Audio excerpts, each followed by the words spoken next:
welcome to our weekly conversations on human-computer interaction and the future of work and well-being. If possible, please turn on your cameras. We'd just love to see everyone and get a sense of community. And I'd like to thank the organizers. That will be Andrew Kuhn here with us, Linda Boyle, Raffaella Sadun, John Lee, and Manfred Tscheligi, and myself, and the National Science Foundation for partially funding this event. So the first part will be recorded for about 30 minutes, and we're very much looking forward for a question from the audience. So feel free to type them in the chat, and Andrew will monitor and we'll call on you to ask your questions. And stay with us for the second part. Following the conversation, we'll kind of turn off the recording and we'll stay for just kind of social event and chatting. So right now I'd like to welcome Dr. Robin Brewer. Thank you for joining us, Robin. Robin Brewer is an assistant professor at the University of Michigan School of Information and in Computer Science and Engineering. Hello, Robin. Hello, thank you for inviting me. So your work has been focused on understanding and supporting the needs of older adults in using technology for social connectedness. And you've been working in this area for a while, but then COVID-19 crisis came and posed completely new levels of isolation on older adults.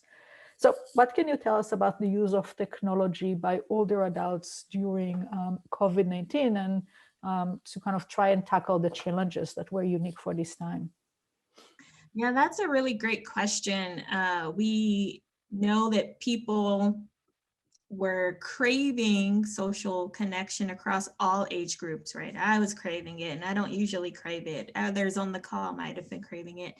However, with older adults, we saw how being in a high-risk age group for COVID and perhaps in high-risk groups for other health conditions, that craving seemed a bit more extreme. So I'll give examples from two of my more recent projects about COVID and technology use.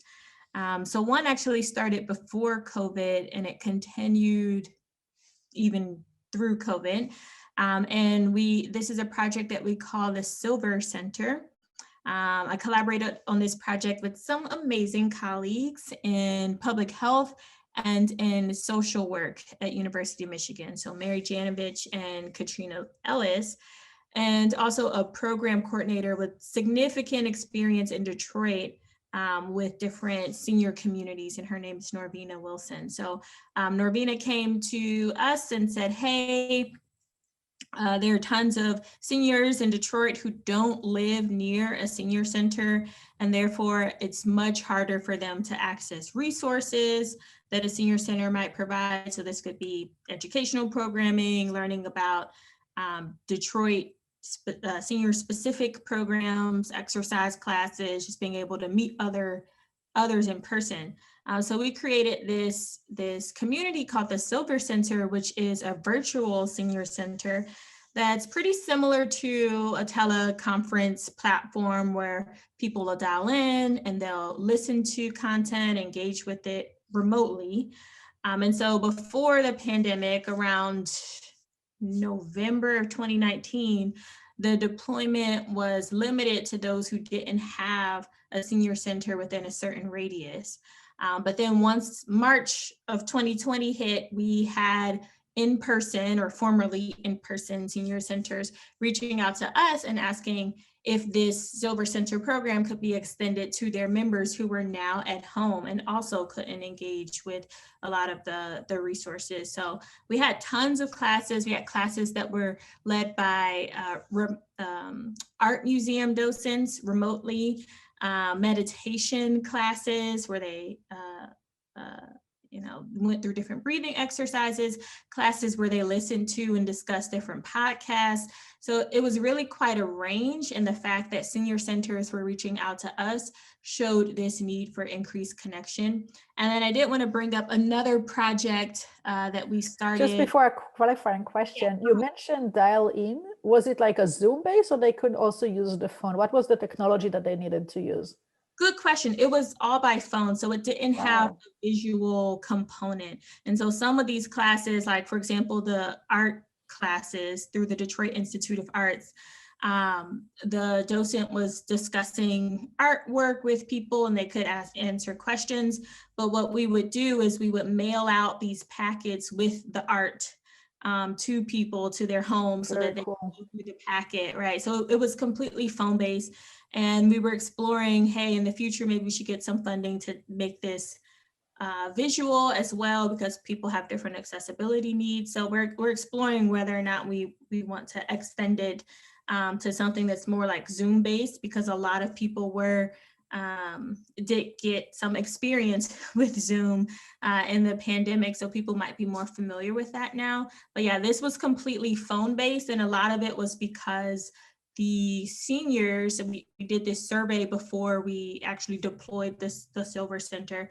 A lot of the seniors didn't have internet access in their homes or computer access. So we wanted it to be something that was accessible for that population, and phone without a screen was the easiest way to do that. Wow, that sounds fantastic. And they were able, I assume, to kind of use the technology that they're familiar with without needing extra support from someone to come, install, help them, teach them. Exactly, because it was similar to a teleconference where you dial a particular number at a certain time. Each class had a different time. If they wanted to engage, say, answer a question or ask a question or talk with others on the call, they could unmute themselves. Actually, the program coordinator would unmute them and remute just to make sure the call went smoothly. But yeah, it was something that people already had access to. They'd engaged in these types of formats before by phone. So it wasn't a huge learning curve. But that actually reminds me of the second project, now that we're talking about Zoom and the format of connecting online, right? So the second project that I wanted to bring up is very recent. It's one that we started last summer that was focused specifically on COVID-19 and older adults technology use, where we observed some expected and some unexpected ways people were connecting with others. So we've all seen so many reports of older people being in nursing homes and these news clips where they're seeing family only through windows, or of older people essentially just being lonely even in their homes outside of long-term care due to this extreme circumstance, COVID-19, which was essentially a major social infrastructure disruption. So we surveyed close to 150 older adults, and we interviewed a little more than 20 of them on their COVID experiences with technology and connecting with others. And while a lot of research kind of paints this picture that older adults are uninterested in technology or unengaged, we saw how most of them learned to use these video conferencing technologies to interact with friends, with family members, volunteer groups that they were going in person for prior to the pandemic. And, some of them admittedly felt forced to learn these technologies, either by family members, or they say, well, this is the only way I can access church. Everyone had, even the ones who felt forced, everyone expressed relief in being able to do so because it helped them to connect with others. We also saw how people were creating their own safe in-person experiences outside of online, right? So they had driveway or doorway interactions with grandchildren. They had synchronous but distributed walking groups where they would call each other by phone and walk at the same time, but in different places, when before they would do that together, co-located.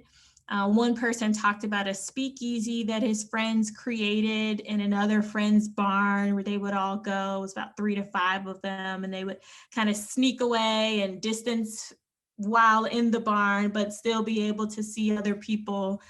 So there were all of these innovative forms of connection that were happening with, and in some cases without technology, because it was this connection was something that people were craving.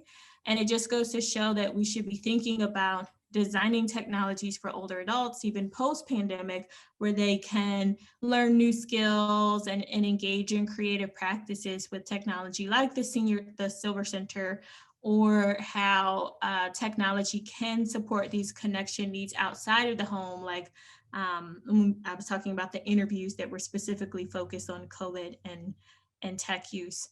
And then I also wanted to reflect on what this means for the future of work. So we observed how older people in both of these studies were using technology to learn new skills.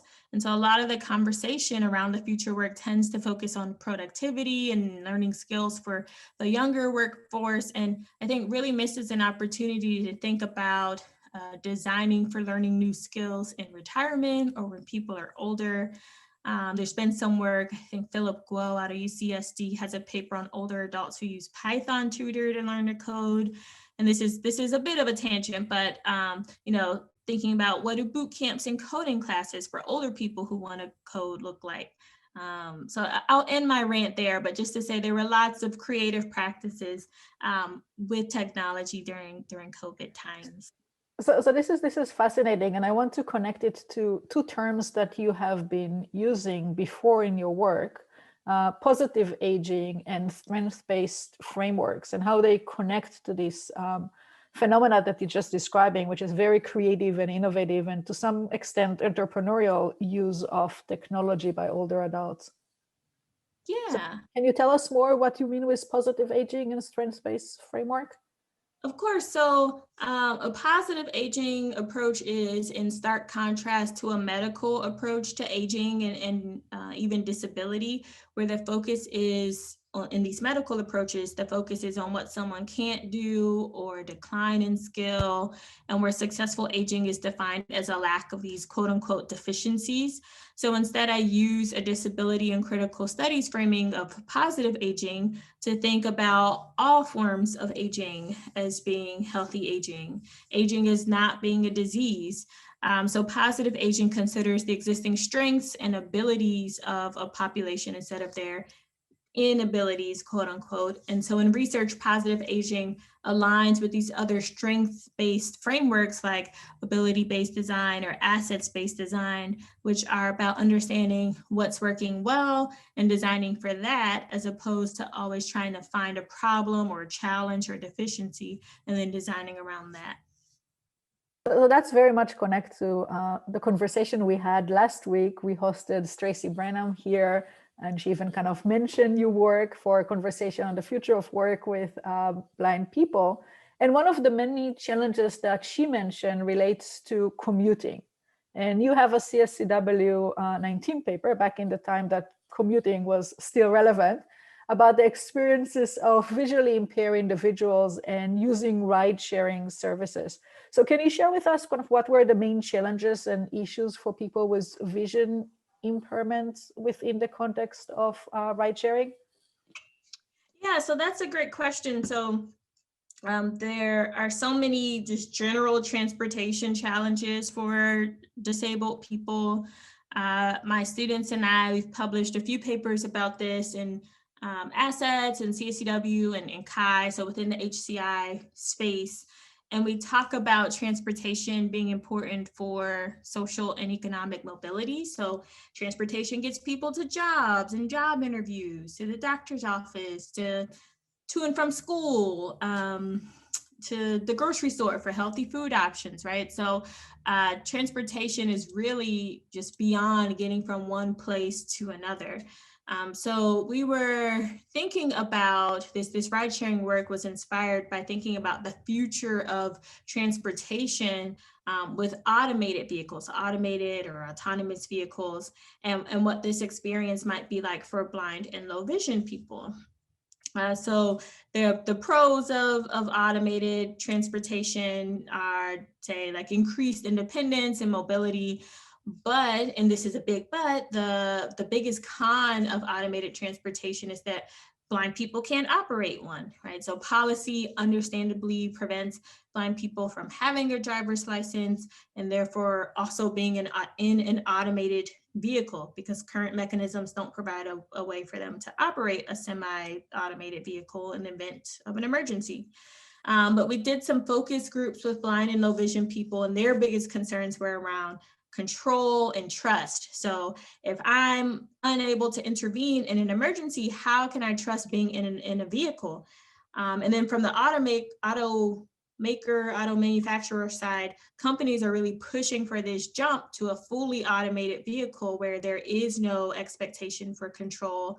And there may not even be a steering wheel, right? Because there's no expectation for control.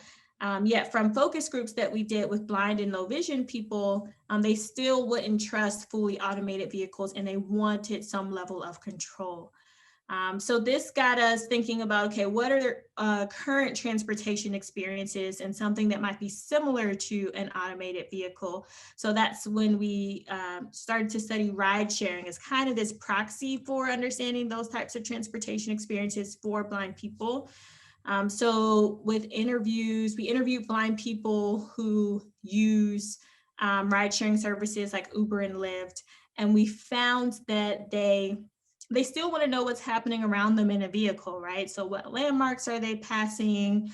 What's happening inside and immediately around the vehicle, this situational awareness. They also experience lots of challenges with entering and exiting the vehicle. So the Uber driver finding where they're standing or dropping them off in the right exit area.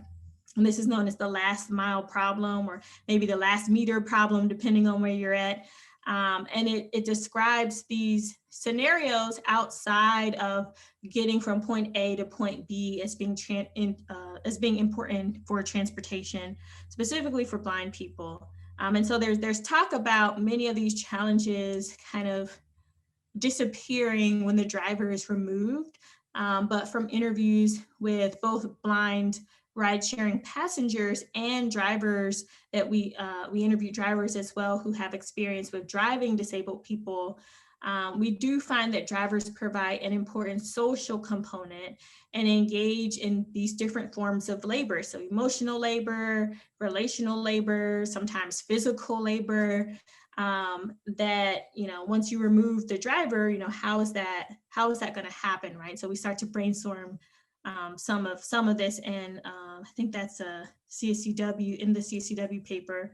But we also know from examples outside of the transportation context that replacing a human with a machine does not remove challenges, it does not remove bias, but it often amplifies it. So in the transportation context, there are several lawsuits being filed against these ride sharing companies for discriminating against people with guide dogs or wheelchairs, not picking them up or dropping them off in the wrong location.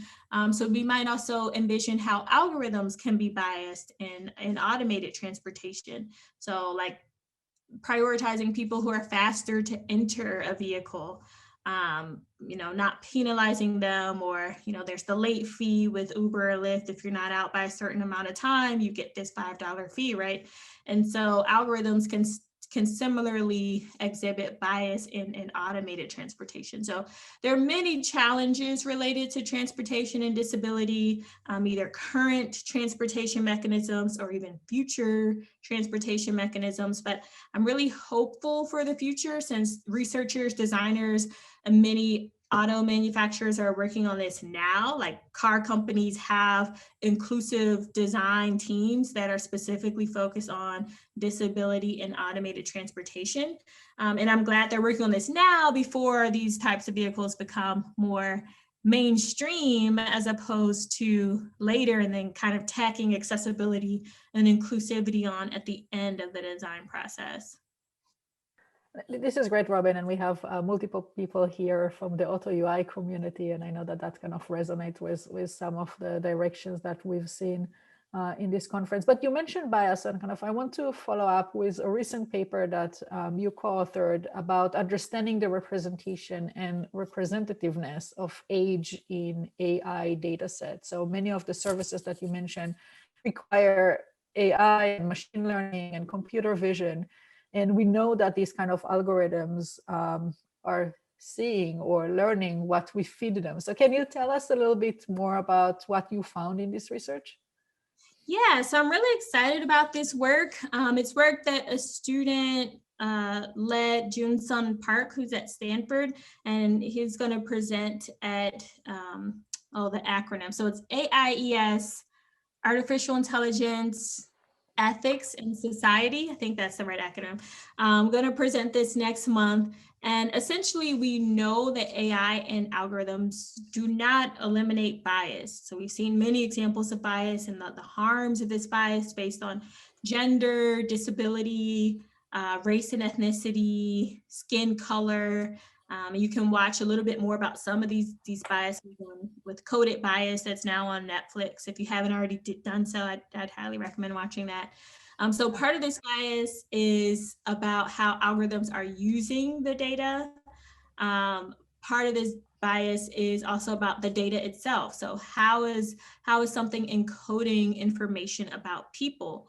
So inspired by the work of Morgan Schurman, who's a PhD student at UC Boulder, who's done research on race and gender inconsistencies in large data sets. And just from our own anecdotal experiences of poor age representation in research studies and in data, we decided to audit 92 data sets, of which not even a third, I think it was 24 of them had any age information.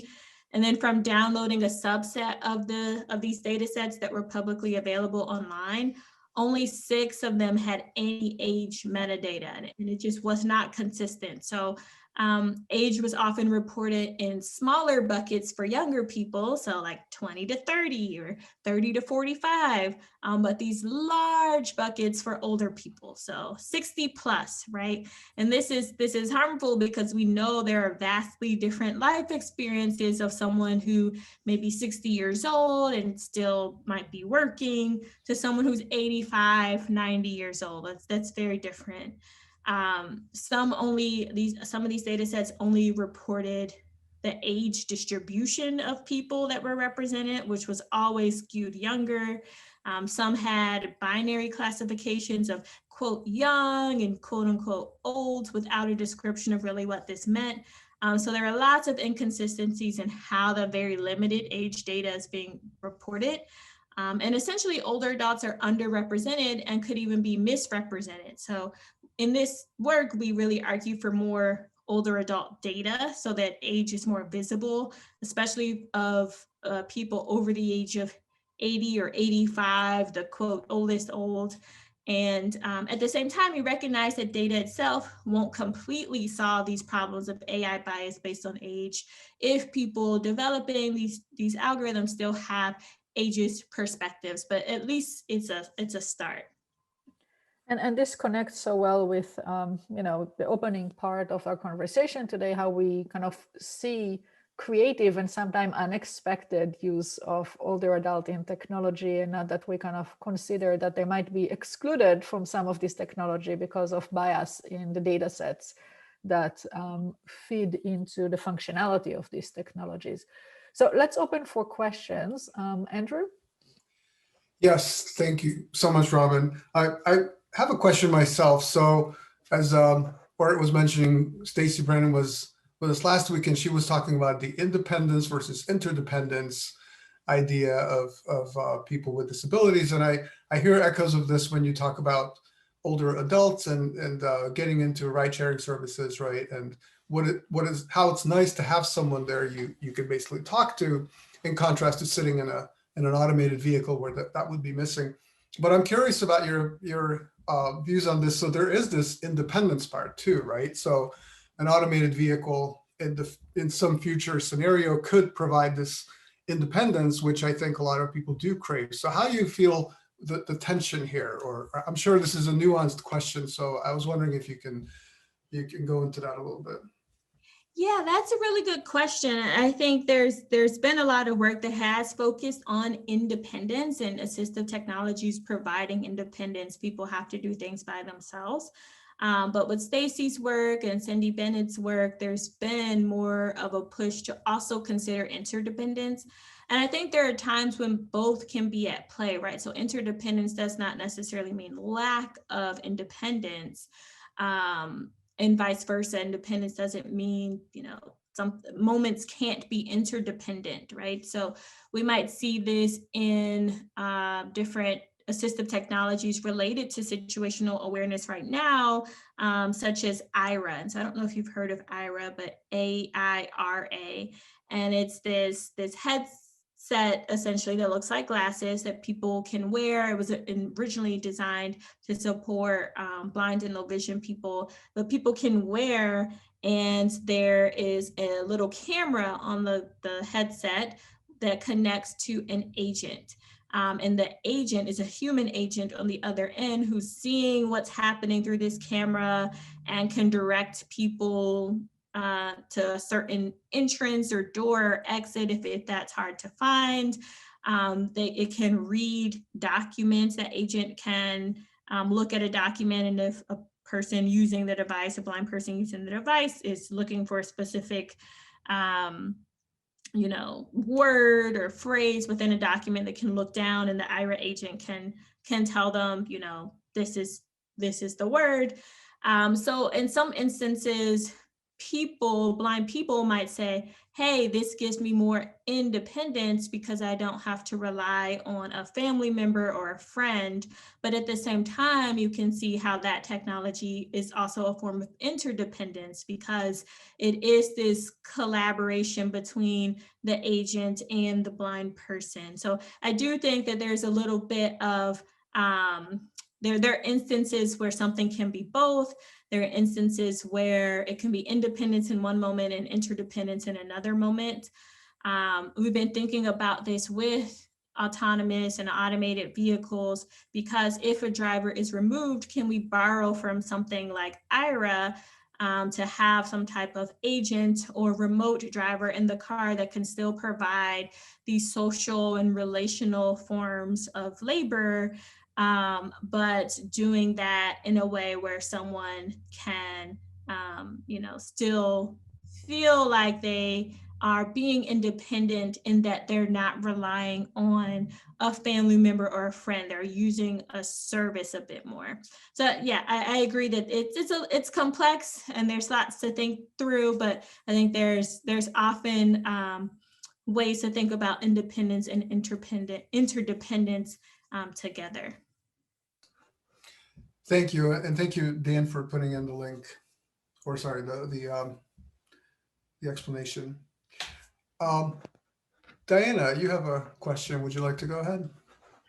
Sure. So I remember in the first part of this conversation, you were mentioning about technologies with older populations. So I'm wondering how their experiences with this sort of technology fatigue was, because we're experiencing a lot of Zoom fatigue now, obviously, since we're all connected all the time.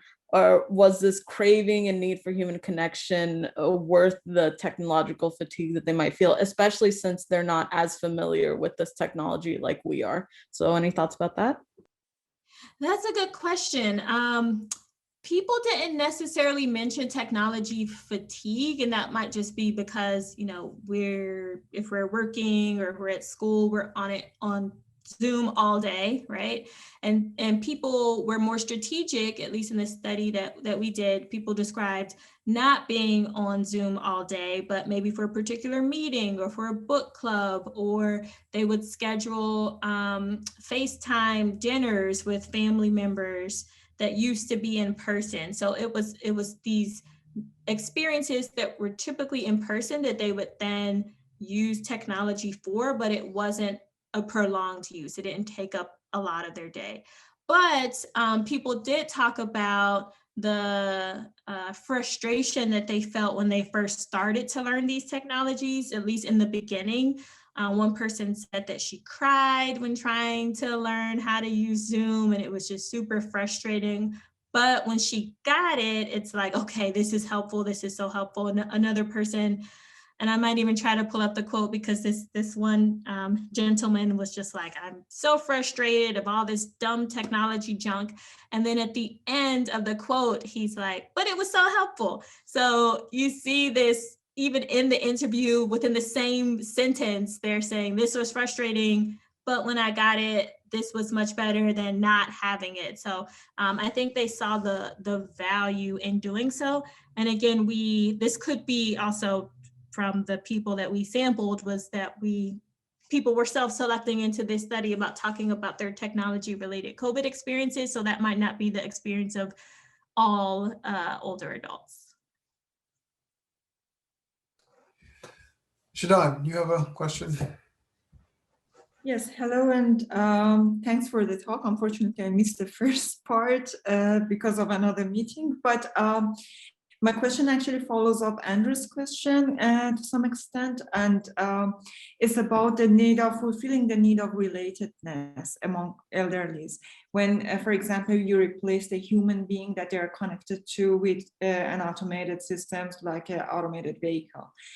And what you mentioned earlier was the example of IRA, or a remote controller agent, which actually fulfills, mainly to my understanding, the task objectives.